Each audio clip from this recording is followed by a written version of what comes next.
Pakistan cricket జట్టు వివాదాల సుడిగుండంలో చిక్కుకుంది. టీ20 వరల్డ్ కప్లో విఫలం కావడం అనంతరం బంగ్లాదేశ్ చేతిలో ఓడిపోవడం మరిన్ని కష్టాల్లో పడింది. పాకిస్తాన్ క్రికెట్ బోర్డు వ్యవహారాల శైలి పట్ల విమర్శలు వెల్లువెత్తుతున్నాయి. గతంలో ఒక వెలుగు వెలిగిన ఈ జట్టు క్రమంగా అతపాతాళానికి పడిపోయింది అంటూ క్రికెట్ అభిమానులు సైతం నివ్వెరపరుస్తుంది. ఇప్పట్లో కోలుకోలేని విధంగా తయారవుతుంది. పాకిస్తాన్ క్రికెట్ బోర్డుపై తాజాగా మాజీ హెడ్ కోచ్ గ్యారీ క్రిస్టన్ ఘాటు విమర్శలు చేశారు. జట్టు సాధారణ కార్యకలాపాల్లో కూడా బోర్డు విపరీతంగా జోక్యం చేసుకుంటుందని వ్యాఖ్యానించారు. జట్టుపై పెత్తనం సాధించడంలో భాగంగా బోర్డులో అంతర్గత కలహాలు తీవ్రంగా ఉన్నాయని విమర్శించారు. మొహసిన్ నఖ్వీ నేతృత్వంలోని ఈ గందరగోళ వ్యవస్థలో ఏ కోచ్ అయినా విజయం సాధించడం అసాధ్యమని తేల్చి చెప్పారు. సనత్ జయసూర్య తర్వాత శ్రీలంక హెడ్ కోచ్గా క్రిస్టన్ బాధ్యతలు తీసుకున్నారు. ఈ సందర్భంగా మాట్లాడుతూ అనేక విషయాలు ప్రస్తావించారు. 2024లో పాకిస్తాన్ హెడ్ కోచ్గా క్రిస్టన్ అపాయింట్మెంట్ అయ్యి 6 నెలల్లోనే రాజీనామా చేశారు. అతని సారథ్యంలో పాకిస్తాన్ జట్టు ఒక్క వన్డే కూడా ఆడకుండా తాను ఎందుకు రాజీనామా చేయాల్సి వచ్చిందో వివరించారు.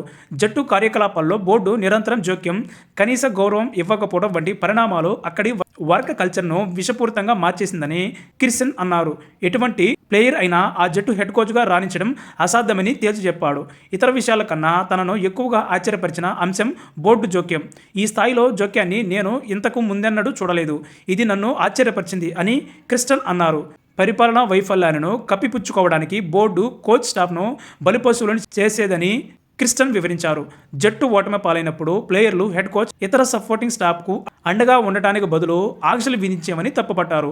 బోర్డు నుంచి నిరంతరం ఇబ్బందులు ఉన్నప్పుడు కోచ్ వచ్చి ఆటగాళ్లతో కలిసి పనిచేయడం కష్టం. ఇది కష్టమైనది. చెత్త ప్రదర్శనలకు శిక్షాత్మక చర్యలు ఉండేవి అని ఆయన తెలిపారు.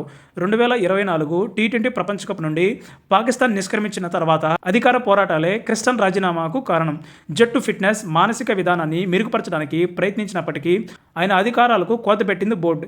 ఎంపిక కమిటీపై ప్రధాన కోచ్ ఓటు హక్కులను పీసీబీ తొలగించింది. ఆ తర్వాత ఆస్ట్రేలియా పర్యటన సమయంలో క్రిస్టన్కు తెలియకుండా జట్టును ఎంపిక చేయడం, మహమ్మద్ రిజ్వాన్ను కెప్టెన్గా నియమించడం అప్పట్లో చర్చనీయాంశమైంది.